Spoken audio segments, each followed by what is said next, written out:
अस्सलाम वालेकुम सर, क्या हाल चाल है? ठीक हो السلام. सर? अज N185 की दरख्वास्त थी, क्या सर दरख्वास्त दी थी आपने इलेक्शन कमीशन? जी, हमने ये दरख्वास्त दी थी सरदार दोस्त मोहम्मद खोसा की जानिब से कि ये जो हुकूमती उम्मीदवार था उसने जो है धांधली की वो दास्तान रकम की जो बड़ी बदकिस्मती है कि जीता हुआ इलेक्शन सरदार दोस्त मोहम्मद खोसा का उनको हरा दिया गया। और ये शुरुआत से जो उन्होंने की, पहले तो अपनी मर्ज़ी के उन्होंने जो है सारा स्टाफ लगाया, और वो स्टाफ लगाया जो कानूनन लग ही नहीं सकता था। क्लर्क्स लगाए और वो ग्रेड के लोग लगाए जिनकी इजाज़त ही कानून नहीं देता है।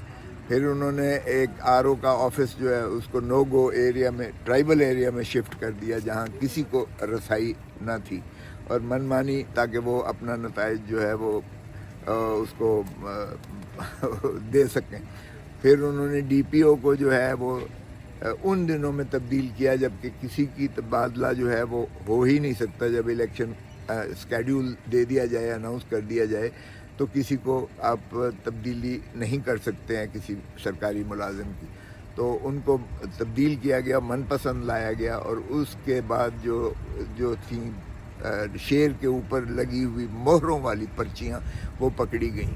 सैकड़ों नहीं हज़ारों की तादाद में वो जो है बैलेट पेपर्स जिन पर पहले ही से मोहर लगी हुई थी सरकारी उम्मीदवार की पर्ची पर लगी हुई थी, वो कुछ हमने भी बरामद की जिसकी यूएसबी भी हमारे पास मौजूद है।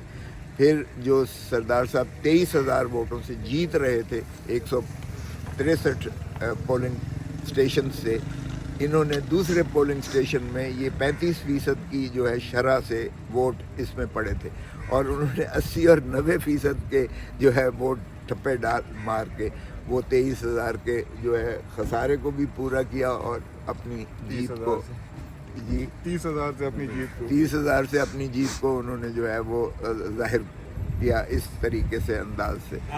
और इसी तरह इतनी ज़्यादा सारी जो है वो धांधलियों के हमने दास्ताने रकम की हैं जो जिनके साथ शवाहिद और सबूत हमने दिए हैं।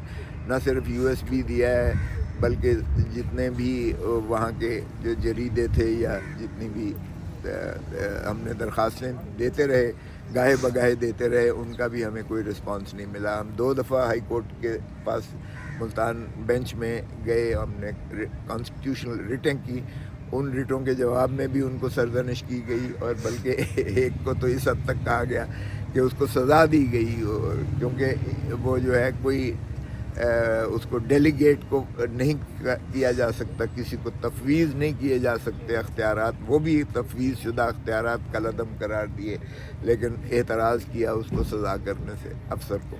लेकिन वहाँ माशाअल्लाह जो है वफाकी वज़ीर साहब के चूँकि अजीज़ इलेक्शन लड़ रहे थे तो उन्होंने उनको जिताने के लिए ये ऐसे हरबे इस्तेमाल किए जिससे मेरे ख्याल में ये इलेक्टोरल प्रोसेस भी खुद शर्मिंदा होगा। तो पीटीआई के लिए भी पेश होते रहे हैं, आज पीपल्स पार्टी के लिए भी पेश हो रहे हैं, क्या लगता है आपको इलेक्शन कमीशन से कोई उम्मीद है?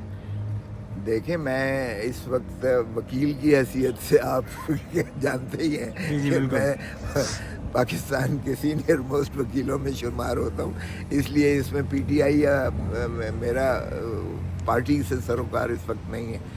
तो बाकी रहा ये है कि इलेक्शन कमीशन से उम्मीद है या नहीं है, हम अपना कानूनी रास्ता हमेशा अख्तियार करते हैं, और यही मैं समझता हूँ कि महज़ब कौमों का वतीरा होता है। हमारी जानिब से तो यही होगा कि हम कानूनी नालिश करेंगे। बाकी ये जवाब दें, अल्लाह को भी जवाब दें, कौम को भी जवाब दें, आइन के ताबे भी ये जवाब दें। हम तवक्को करते हैं कि ये इंसाफ करेंगे, नहीं करेंगे तो फिर जो है इनसे ये आखिरी मरहला तो नहीं है जिसमें बाज़ पुरस होती है। कानूनी रास्ता सर क्या होगा? रिकाउंटिंग होगी, नतीजा कल में होगा, क्या होगा?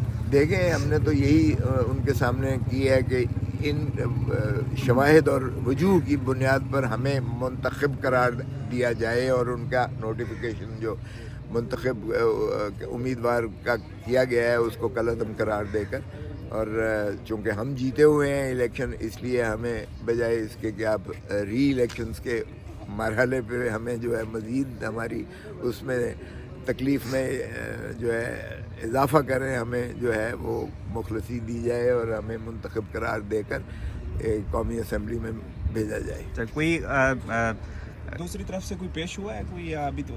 نہیں، آج نوٹسز ہوئے ہیں دوسرے فریق کو، اور انہوں نے ڈی آر او سے رپورٹ بھی، ریٹرننگ آفیسر سے رپورٹ بھی مانگی ہے، مفصل رپورٹ مانگی ہے، جو ہمارے استدلال ہیں اور جو ہمارے شواہد ہم نے پیش کیے ہیں اس کی روشنی میں ان سے جواب طلبی کی گئی ہے۔ سردار اس میں جی اس میں سارے رسپونڈنٹس ہیں۔ کیا سمجھتے ہیں، آپ کو امید ہے اس سارے پروسیس کے اوپر؟ جی، جیسے سردار صاحب نے یہاں پہ فرمایا کہ اسی امید کے تحت تو ہم یہاں پہ آئے ہیں، اگر امید نہ ہوتی تو شاید ہم یہاں پہ نہ آتے۔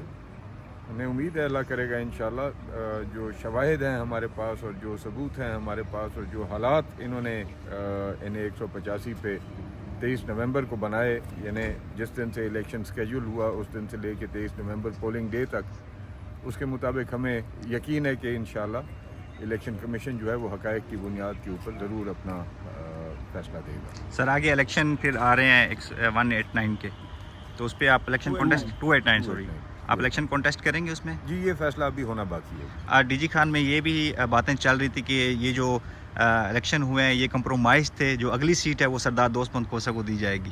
نہیں، یہ آپ کیسے کہہ سکتے یہ ڈی جی خان میں ایسے باتیں چل رہی تھی۔ ڈی جی خان میں تو یہ بھی باتیں چل رہی تھی کہ 185 جو ہے ہم بڑے مارجن سے جیت گئے۔ جی جی بالکل، یہ بھی چل رہی تھی، یہ بھی ہم نے دیکھا ہے۔ اب ظاہری بات ہے 289 اسی سیٹ کا حصہ ہے، اسی سیٹ کی ایک ونگ سیٹ ہے۔ جب ہم 185 جیتے تو اللہ کرے گا انشاءاللہ اس الیکشن کو کنٹیسٹ کیا تو یہ بھی جیتیں گے۔ صحیح، آخری سوال، الیکشن کمیشن آفس کوئی بھی فیصلہ دیتا ہے آپ اس کو قبول کریں گے؟